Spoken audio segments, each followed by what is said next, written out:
If Abu Bakr and Umar and Uthman were enemies of Hazrat Ali, would Hazrat Ali have named his own sons after them? کہ دل و مسجد ہیں دونوں گھر خدا کے، مگر فرق ہے اتنا کہ یہ تعمیر ہے تیری اور وہ تعمیر ہے اس کی. Islam was born into challenge. ذالک الکتاب لا ریب فیہ، اللہ فرماتے ہیں میں نے قسمیں اٹھا کر کہا کہ یہ کتاب سچی ہے جو تمہاری جھولی میں ہے. جو اللہ کا حکم آ جائے تو وہاں ایک مسلمان کا کام یہ ہے کہ بس یہ اللہ کا حکم ہے، میری سمجھ میں آئے یا نہ آئے، ہر حال میں اس کے اوپر عمل کرنے کا پابند ہوں. الحمدللہ نحمده ونستعینه ونستغفره ونؤمن به ونتوکل علیہ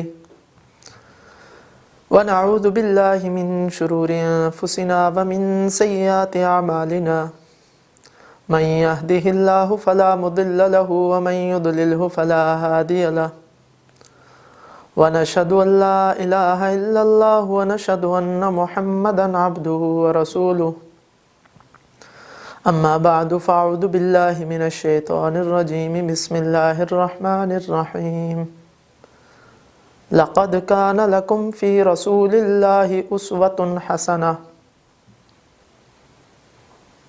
وقال النبی صلی اللہ علیہ وسلم لا يؤمن احدکم حتی یکون ہواہ تبعا لما جئت بہ صدق اللہ العظیم وصدق رسوله النبی الکریم ونحن على ذلك لمن الشاہدین والشاکرین والحمد للہ رب العالمین. محترم ناظرین، آج کی اس نشست میں اس بات کا بیان کیا جائے گا کہ اللہ تعالیٰ نے جس طرح احکامات کو نازل فرمایا قرآن کی صورت میں، علم کی صورت میں، اسی طرح ان پر عمل پیرا ہونے کے لیے اللہ تعالیٰ نے حضرت محمد مصطفیٰ صلی اللہ علیہ وسلم کو اس دنیا کے اندر بھیجا کہ قیامت تک آنے والے انسانوں کے لیے وہ عملی نمونہ ہیں، وہ اللہ کے احکامات کو عملی طور پر بجا کر کے لائیں، اللہ کے احکامات کو عملی طور پر امت کے سامنے پیش کریں. اللہ تعالیٰ کلام اللہ شریف کے اندر فرماتے ہیں لقد کان لکم فی رسول اللہ اسوۃ حسنہ. اے قیامت تک آنے والے انسانوں، تحقیق رسول اللہ صلی اللہ علیہ وسلم کی زندگی میں تمہارے لیے بہترین نمونہ ہے. اسی طرح اللہ کے رسول صلی اللہ علیہ وسلم نے فرمایا لا یؤمن احدکم حتی یکون ہواہ تبعا لما جئت بہ. اس وقت تک کوئی مومن نہیں ہو سکتا جب تک کہ اس کی خواہش میرے لائے ہوئے دین کے تابع نہ ہو جائے. نبی کا مقصد یہ ہوتا ہے کہ امت کی راہبری کی جائے، رہنمائی کی جائے. اس کے لیے اللہ تعالیٰ نے 1,24,000 انبیاء کرام علیہم السلام کو اس دنیا کے اندر مبعوث فرمایا. ورنہ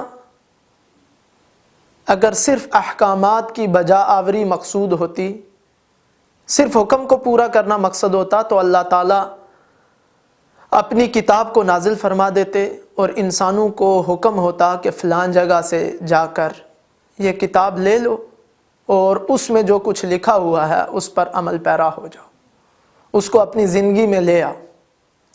لیکن اس کے باوجود اللہ تعالیٰ نے اپنی کتابیں بھی نازل فرمائیں اور اس پر عمل کرنے کے لیے اپنے برگزیدہ ہستیاں اور بندے بھی منتخب کر کے انسانوں کی طرف بھیجے، جنہیں انبیاء اکرام علیہم السلام کہا جاتا ہے. اللہ نے تورات اتاری، اس کو سکھانے، بتلانے اور عملی طور پر تربیت کرنے کے لیے حضرت موسیٰ علیہ السلام کو نبی بنا کر بھیجا. انجیل اتاری، اس کے لیے حضرت عیسیٰ علیہ السلام کو نبی بنا کر بھیجا، زبور اتاری، اس کے لیے حضرت داؤد علیہ السلام کو نبی بنا کر بھیجا، اور آخر میں کتاب لا ریب قرآن کریم کو نازل فرمایا، اس کے لیے حضرت محمد مصطفیٰ صلی اللہ علیہ وسلم کو آخری اور خاتم النبیین بنا کر بھیجا کہ ساری کائنات کے لیے، سارے انسانوں کے لیے آپ عملی نمونہ بنا کر آپ کو بھیجا۔ اللہ تعالیٰ نے کلام اللہ شریف کے اندر فرمایا لَقَدْ كَانَ لَكُمْ فِي رَسُولِ اللَّهِ أُسْوَةٌ حَسَنَةٌ، کہ تمہارے لیے نبی کی زندگی میں بہترین نمونہ اور ماڈل ہے۔ اگر اللہ کے محبوب بندے بننا چاہتے ہو، اللہ کے احکامات کو پورا کرنا چاہتے ہو اور اللہ کا قرب حاصل کرنا چاہتے ہو، تو اپنی زندگی کو حضرت محمد مصطفیٰ صلی اللہ علیہ وسلم کی زندگی کے مطابق کرو۔ اسوہ کی ضرورت اور نمونہ اور ماڈل کی ضرورت کیوں پیش آئی؟ اس لیے کہ جب تک کسی چیز کو، کسی حکم کو پریکٹیکلی طور پر اور عملی طور پر بتلایا نہ جائے، اس وقت تک اس پر عمل کرنا ممکن نہیں ہوتا۔ چنانچہ صحابہ کرام جو اہل عرب تھے، عربی دان تھے، عربی کو اچھی طرح جانتے تھے، اس کے باوجود بہت سے مواقع پر نبی کریم صلی اللہ علیہ وسلم کی رہنمائی کی ضرورت انہیں پڑی، اور نبی کریم صلی اللہ علیہ وسلم نے مراد الہی کو واضح فرمایا۔ اللہ کے رسول صلی اللہ علیہ وسلم نے قرآن کی آیات کی تشریح فرمائی، اپنے اقوال سے، اپنے اعمال سے ان کو واضح فرمایا۔ چنانچہ احادیث میں واقع آتا ہے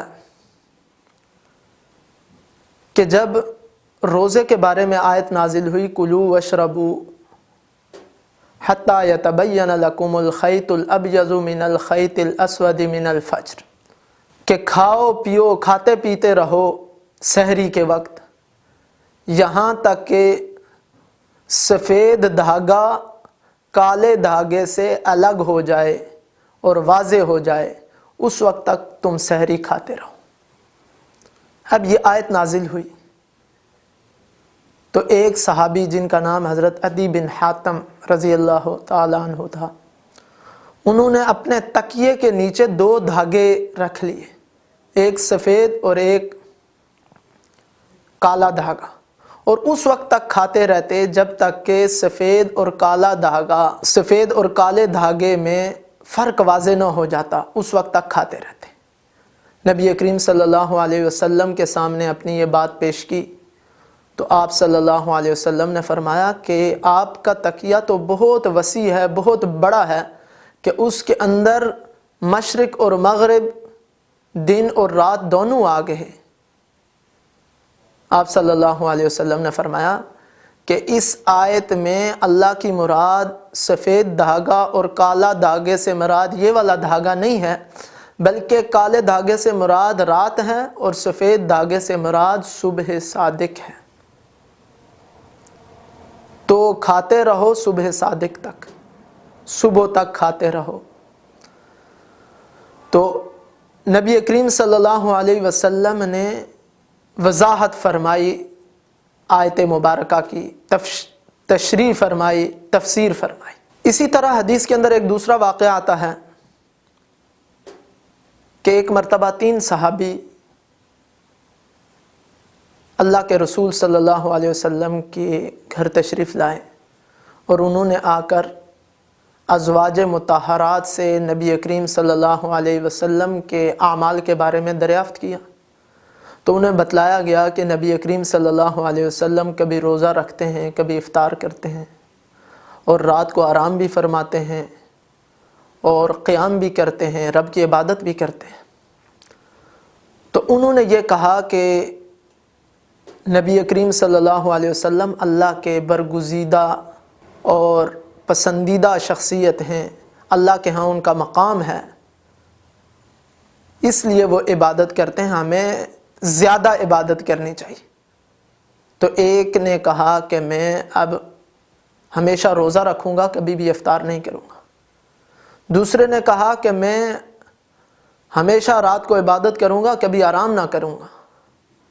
تیسرے نے کہا کہ میں کبھی نکاح نہیں کروں گا۔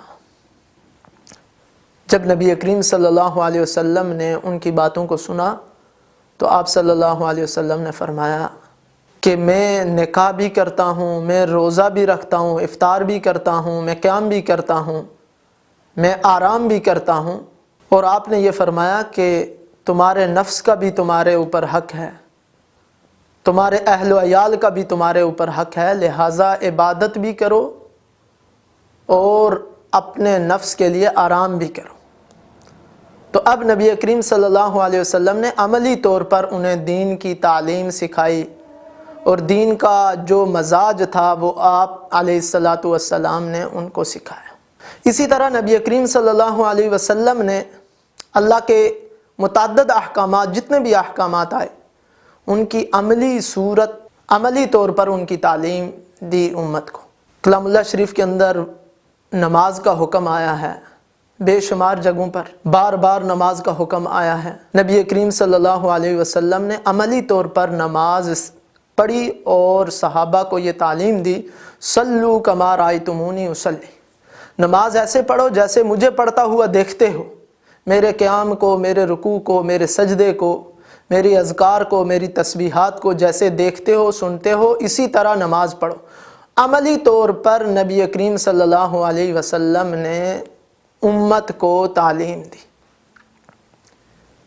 اسی طرح اللہ کے رسول صلی اللہ علیہ وسلم نے وضو کی عملی تعلیم دی۔ قرآن پاک کے اندر اللہ کا حکم ہے فَاغْسِلُوا وُجُوهَكُمْ وَأَيْدِيَكُمْ إِلَى الْمَرَافِقِ وَامْسَحُوا بِرُؤُوسِكُمْ وَأَرْجُلَكُمْ إِلَى الْكَعْبَيْنِ، کہ اپنے چہروں کو دھو، اپنے ہاتھوں کو اور اپنے سر کا مسح کرو، اپنے پاؤں کو دھو۔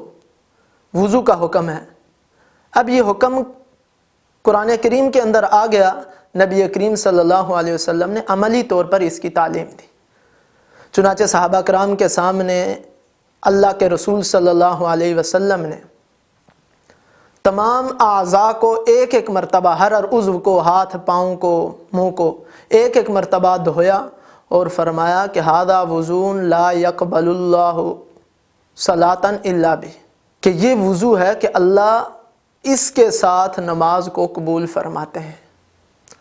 پھر تمام اعضاء وضو کو آپ نے 2 مرتبہ دھویا اور فرمایا کہ یہ وضو ہے، یہ نور علی نور ہے، یہ مزید ثواب کا، اجر کا باعث ہے۔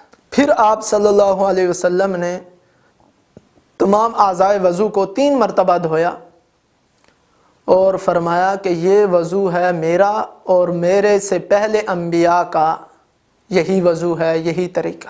اس سے معلوم ہوا کہ قرآن کے احکامات کو سمجھنے کے لیے نبی کریم صلی اللہ علیہ وسلم کی تعلیمات اور آپ کے عمل کو دیکھنا ضروری ہے، اور جب تک آپ کے عمل کو نہیں دیکھا جائے گا اس وقت تک مراد الہی واضح نہیں ہو سکتی۔ تو آپ صلی اللہ علیہ وسلم کو اللہ تعالیٰ نے اسوہ بنایا ہے، نمونہ بنایا ہے، ماڈل بنایا ہے۔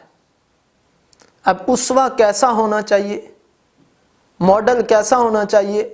قیامت تک آنے والے انسانوں کے لیے راہبری اور رہنمائی کا ماڈل کیسا ہونا چاہیے؟ تو پہلی بات یہ ہے کہ ماڈل ایسا ہونا چاہیے جو انہی میں سے ہو جن کی رہنمائی کی جا رہی ہے، جن کو راہ دکھلایا جا رہا ہے۔ تو اسوہ کے لیے ضروری ہے کہ وہ انہی میں سے ہو۔ تو تمام انسانیت کی راہبری کے لیے آپ علیہ السلام اس دنیا میں تشریف لائے، لہٰذا آپ کا بشر ہونا، انسان ہونا ضروری ہے۔ اور دوسری بات یہ ہے اسوہ کیسا ہو؟ پہلی بات یہ ہے کہ جن کی راہبری اور رہنمائی کی جا رہی ہے وہ اسوہ اور راہبر انہی میں سے ہو۔ اور دوسری بات یہ ہے کہ وہ معصیت نافرمانی اور اللہ کے حکم عدولی نہ کر سکے، اور تیسری بات اس کے اندر یہ ہونی چاہیے کہ اس کی ذات جامع ہو، سب کے لیے وہ راہبری اور رہنمائی کر سکے۔ اور چوتھی بات اسوہ کے لیے یہ ضروری ہے کہ اس کا ہر عمل، ہر بات اور ہر ادا محفوظ ہو۔ اب پہلی بات کہ اسوہ جو امت کی تعلیم کے لیے آیا ہے، راہبر جو امت کی رہبری کے لیے آیا ہے، وہ انہی میں سے ہو۔ تو جب امت انسان ہے تو اس کا رہبر اور اس کے رہنما کا بھی انسان ہونا ضروری ہے۔ اس لیے ہر نبی بشر ہوتا ہے۔ خود نبی کریم صلی اللہ علیہ وسلم نے فرمایا کہ حضرت عیسیٰ علیہ السلام کو عیسائیوں نے بڑھا چڑھا دیا اور اللہ کا بیٹا بنا دیا، تم ایسا نہ کرنا، میں تو اللہ کا بندہ ہوں اور مجھے اللہ کا بندہ ہی کہنا۔ اسی طرح قرآن کریم میں اللہ تعالیٰ نے آپ صلی اللہ علیہ وسلم کو مخاطب کر کے فرمایا قُلْ إِنَّمَا أَنَا بَشَرٌ مِثْلُكُمْ، کہ سارے انسانوں کو کہہ دیجئے کہ میں تمہاری طرح ہی بشر ہوں، تمہاری طرح ہی انسان ہوں۔ اور شرح عقائد، جو عقائد کی مشہور کتاب ہے، اس کے اندر نبی کی تعریف یہ کی گئی ہے ہوا انسان یبعثہ اللہ لتبلیغ الرسالہ، نبی اور رسول وہ انسان ہوتا ہے جسے رسالت کے پہنچانے کے لیے، اللہ کے احکامات کو پہنچانے کے لیے اللہ تعالیٰ مبعوث فرماتے ہیں، بھیجتے ہیں انسانوں کی طرف۔ اور ایک وجہ یہ ہے کہ اگر نبی فرشتہ ہوتا انسانوں کی طرف تو پھر وہ نمونہ نہ بن سکتا، کیونکہ فرشتوں کے اندر ضروریات نہیں ہیں، ان کو کھانے پینے کی ضرورت نہیں ہے، آرام کی ضرورت نہیں ہے۔ تو جب نبی فرشتہ ہوتا تو اسے یہ ضروریات پیش نہ آتی اور انسانوں کو یہ ضروریات پیش آتی، تو وہ ان کے لیے اسوہ اور نمونہ نہ بن سکتا۔ تو لہٰذا کا اور نمونے کا، ماڈل کا انہی میں سے ہونا ضروری ہے۔ جیسے کلام اللہ شریف کے اندر اللہ تعالیٰ نے فرمایا هُوَ الَّذِي بَعَثَ فِي الْأُمِّيِّينَ رَسُولًا مِّنْهُمْ، کہ اللہ تعالیٰ نے رسول بنا کر بھیجا آپ کو، اور وہ رسول انہی میں سے ہے، انسانوں میں سے ہے۔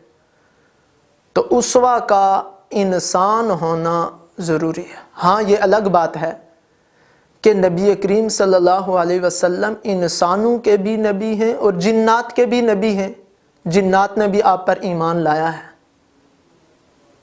وجہ کیا ہے کہ جنات کا انسانوں سے فائدہ اٹھانا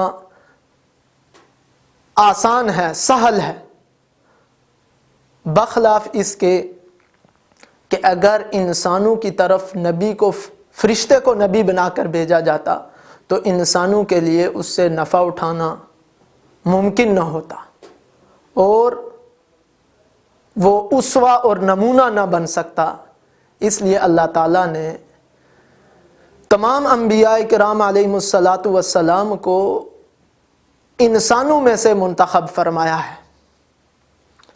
چنانچہ کافر لوگ انبیاء پر یہ اعتراض کرتے تھے، کسی نے یہ اعتراض نہیں کیا کہ تم بشر نہیں ہو، بلکہ انہیں اعتراض یہ تھا کہ ان کا یہ اعتراض تھا کہ نبی جو ہے وہ فرشتہ ہونا چاہیے۔ اللہ تعالیٰ نے کلام اللہ شریف کے اندر متعدد مواقع پر فرمایا کہ ہم نے جتنے انبیاء کرام علیہم السلام کو بھیجا، ہم نے انسانوں میں سے ہی بھیجا ہے۔ دوسری بات یہ ہے کہ اسوہ ایسا ہو جو غلطی سے، معصیت سے، اللہ کی نافرمانی سے پاک ہو، اس کے اندر اللہ کی نافرمانی کا مادہ نہ پایا جائے۔ چنانچہ تمام انبیاء کرام علیہم السلام معصوم ہوتے ہیں، گناہ کا صدور ان سے نہیں ہو سکتا، گناہ وہ نہیں کر سکتے۔ اس کی وجہ کیا ہے؟ کہ وہ اللہ تعالیٰ کا انتخاب ہوتے ہیں،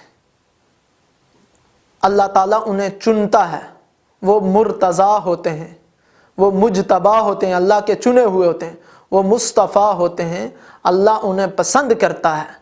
اور اللہ جنہیں امت کی راہبری کے لیے پسند کرتا ہے تو اس کے اندر کوئی عیب اور کوئی معصیت اور اللہ کی نافرمانی کا مادہ نہیں ہو سکتا۔ اور دوسری وجہ یہ ہے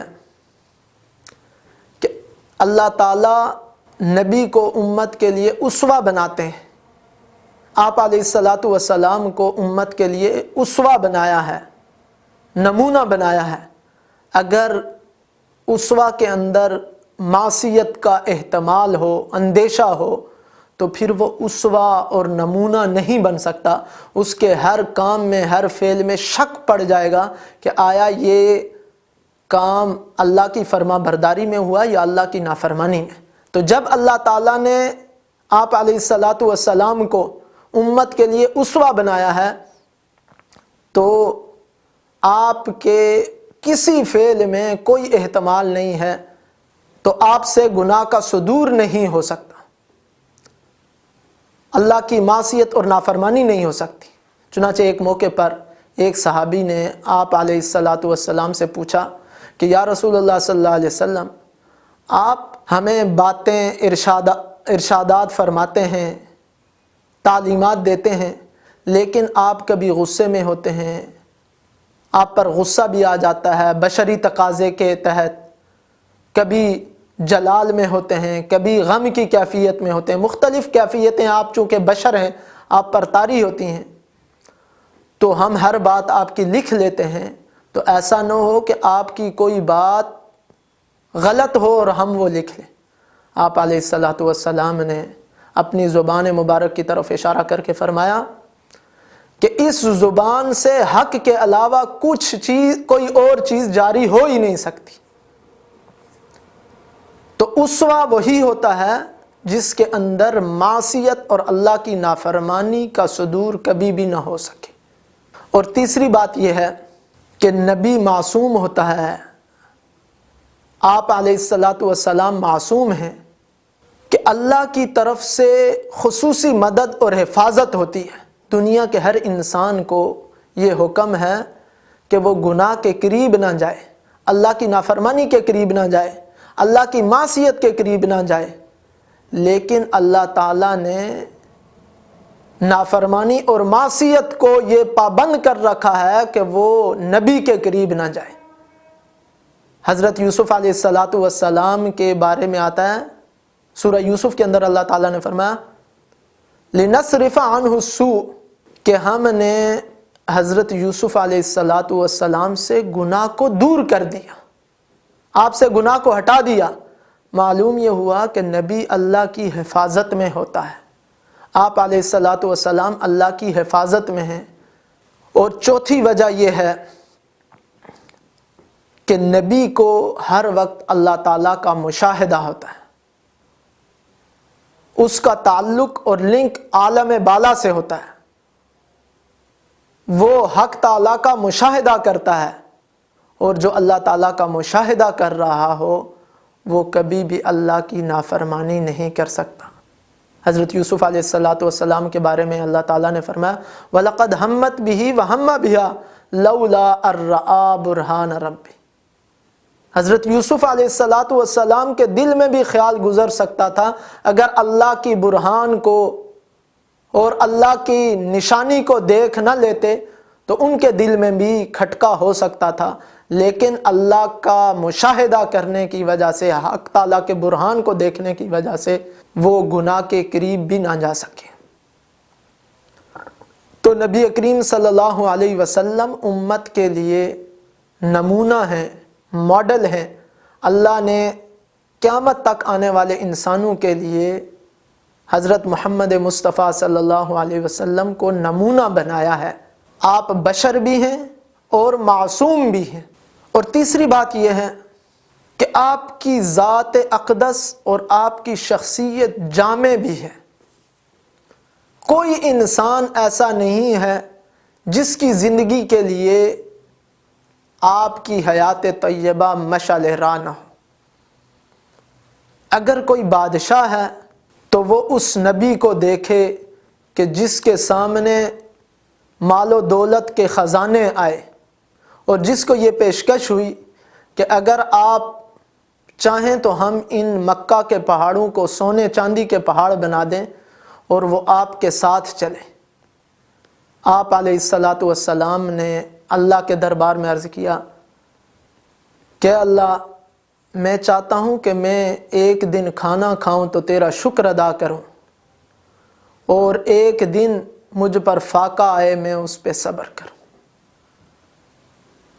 تو بادشاہ کے لیے بھی آپ کی زندگی نمونہ ہے کہ ساری دنیا کے خزانے آپ کو پیش کیے گئے، لیکن اس کے باوجود آپ نے ان کی محبت کو دل میں نہیں ڈالا، اور مال غنیمت آپ کے پاس آئے، دنیا کی بڑی بڑی سلطنتوں کے مال غنیمت آپ کے پاس آئے، آپ نے اللہ کے راستے میں انہیں صدقہ کر دیا۔ اگر کوئی فقیر ہے تو اس کے لیے بھی آپ کی ذات اقدس نمونہ ہے کہ کئی چاند گزر جاتے تھے، آپ علیہ الصلاۃ والسلام کے گھر میں چولہا نہیں جلتا تھا، اور جب آپ کی رحلت کا وقت آیا، اس دنیا سے جانے کا وقت آیا، تو آپ کے گھر کے اندر تیل نہیں تھا جس سے چراغ جلایا جائے۔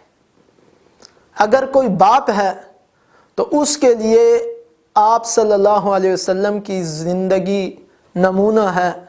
وہ فاطمہ، ام کلثوم، زینب، رقیہ کے باپ کو دیکھے۔ اگر کوئی شوہر ہے تو وہ سیدہ حفصہ اور سیدہ عائشہ، سیدہ خدیجہ، ازواج مطہرات، ان کے شوہر کو دیکھے۔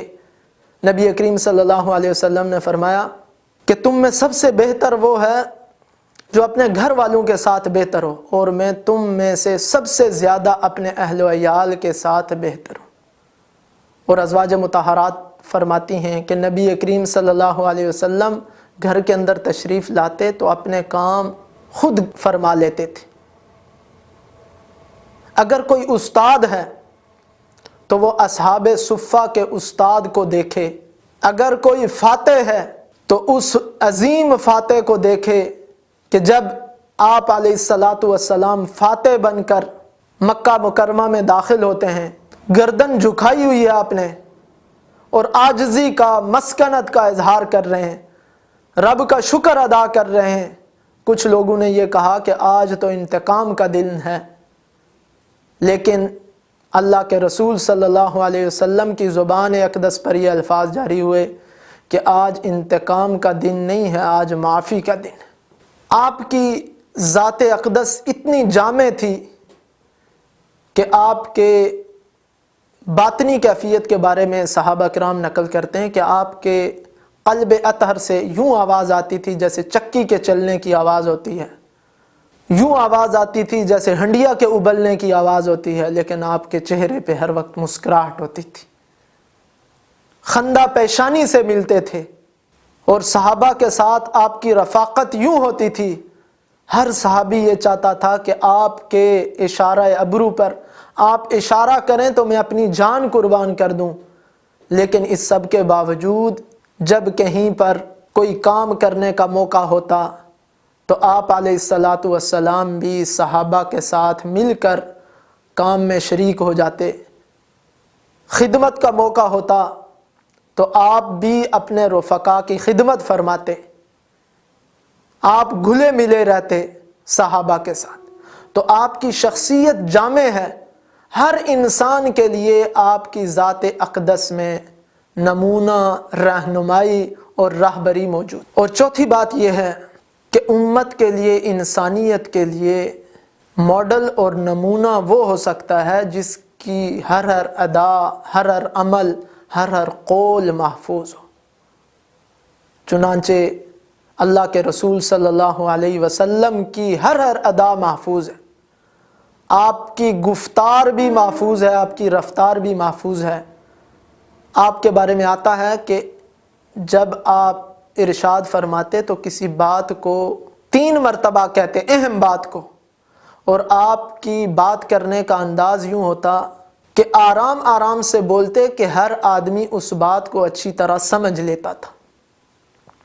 آپ کی رفتار مبارک یوں تھی کہ آپ زمین پر چلتے تھے، ہموار جگہ پر چلتے تھے، لیکن اس طرح عاجزی کے ساتھ اور تواضع کے ساتھ چلتے تھے جیسے آدمی بلندی سے پستی کی طرف آ رہا۔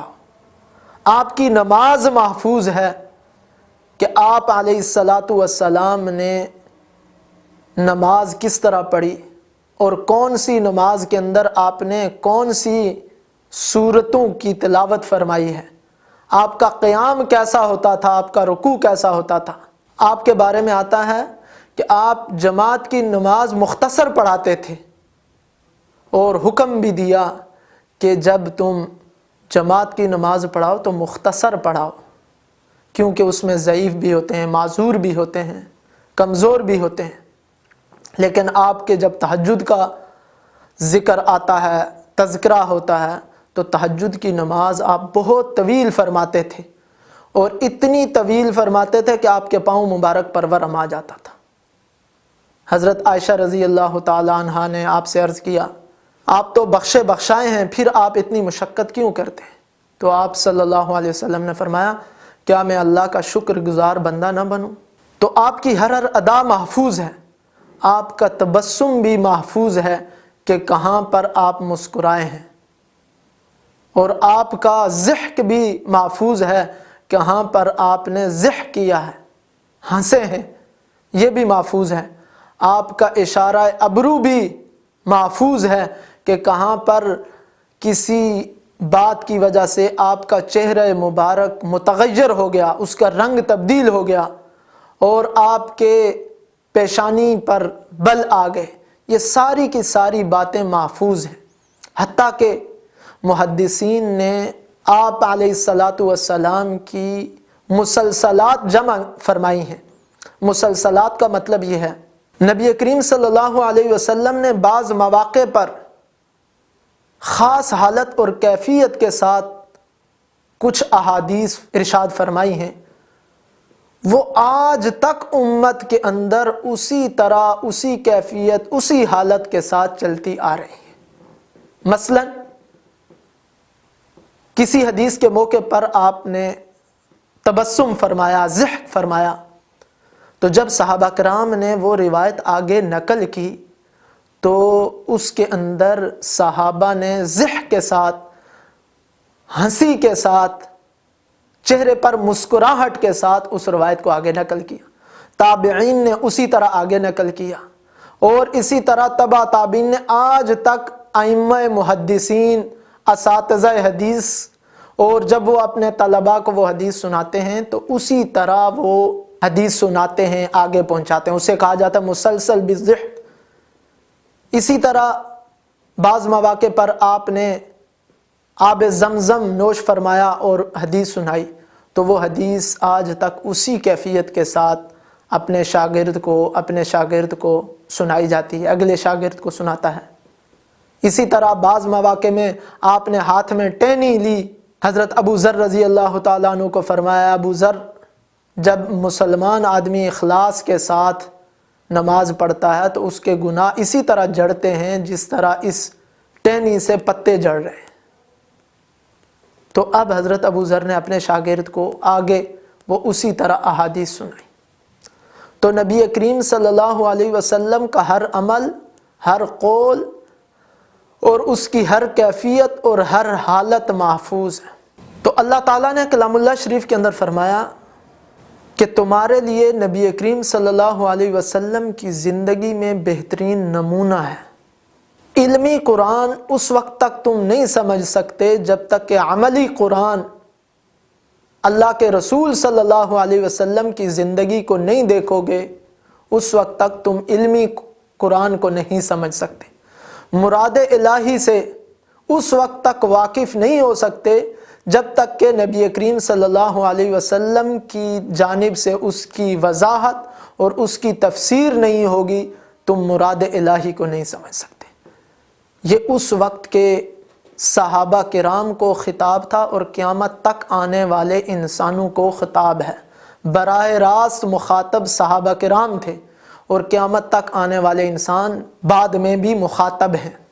تو جب نبی کریم صلی اللہ علیہ وسلم کے دور کے لوگوں کے لیے اللہ کے رسول صلی اللہ علیہ وسلم کی زندگی کو عملی نمونہ بنایا گیا، تو آج کے لوگوں کے لیے بھی عملی نمونے کا ہونا ضروری ہے۔ اور وہ عملی نمونہ یہ ہے کہ علماء کے پاس جا کر قرآن کو سیکھا جائے، علمی قرآن کو سیکھا جائے، اور پھر نبی کریم صلی اللہ علیہ وسلم کے اسوہ کو سیکھنے کے لیے عملی طور پر ان کے سامنے جا کر آپ علیہ الصلاۃ والسلام کے اسوہ کو سیکھا جائے۔ جب صحابہ کرام کے لیے اسوہ ضروری تھا تو ہمارے اور آپ کے لیے بھی اسوہ ضروری ہے، عملی کیفیت کا ہونا ضروری ہے، نبی کریم صلی اللہ علیہ وسلم کی عملی زندگی کو دیکھنا ضروری ہے۔ اس لیے جو شخص آپ صلی اللہ علیہ وسلم کی سیرت کو پڑھنا چاہتا ہے، اس کی واقفیت حاصل کرنا چاہتا ہے، اس کے لیے ضروری ہے کہ وہ عملی طور پر بھی نبی کریم صلی اللہ علیہ وسلم کے اسوہ کو سیکھے، اور عملی طور کے لیے علماء کے پاس جانا ضروری ہے، جن کے بارے میں نبی کریم صلی اللہ علیہ وسلم نے فرمایا العلماء ورثۃ الانبیاء، علماء انبیاء کے وارث ہیں۔ اس سے معلوم ہوا کہ اس وقت تک اللہ کی مراد کو سمجھا نہیں جا سکتا جب تک کہ نبی کریم صلی اللہ علیہ وسلم کی زندگی کو نہ دیکھا جائے۔ جب قرآن کے پہلے مخاطب صحابہ کرام کے لیے اسوہ کا ہونا ضروری ہے، عملی صورت کا ہونا ضروری ہے، تو میرے اور آپ کے لیے کس قدر ضروری ہوگا اسوہ کا ہونا۔ تو لہٰذا اگر ہم قرآن کو سمجھنا چاہتے ہیں، نبی کریم صلی اللہ علیہ وسلم کی سیرت کو سمجھنا چاہتے ہیں، تو اس کے لیے نبی کریم صلی اللہ علیہ وسلم کی عملی زندگی کو دیکھنا ہوگا، جس کے لیے علماء کے پاس آنا ضروری ہے۔ اللہ تعالیٰ مجھے آپ کو قرآن فہمی کی توفیق عطا فرمائے، اور قرآن نے اللہ کے رسول صلی اللہ علیہ وسلم کو جو عملی نمونہ بنایا ہے، اس کو بھی سمجھنے کی اور اس پر عمل پیرا ہونے کی توفیق عطا فرمائے، اور جو قرآن سیکھنے کا صحیح طریقہ ہے کہ علمی طور پر بھی قرآن کو سیکھا جائے اور علماء کے پاس جا کر عملی طور پر بھی قرآن کو سیکھا جائے، اللہ تعالیٰ مجھے آپ کو سیکھنے کی توفیق عطا فرمائے۔ وآخر دعوانا ان الحمدللہ رب العالمین۔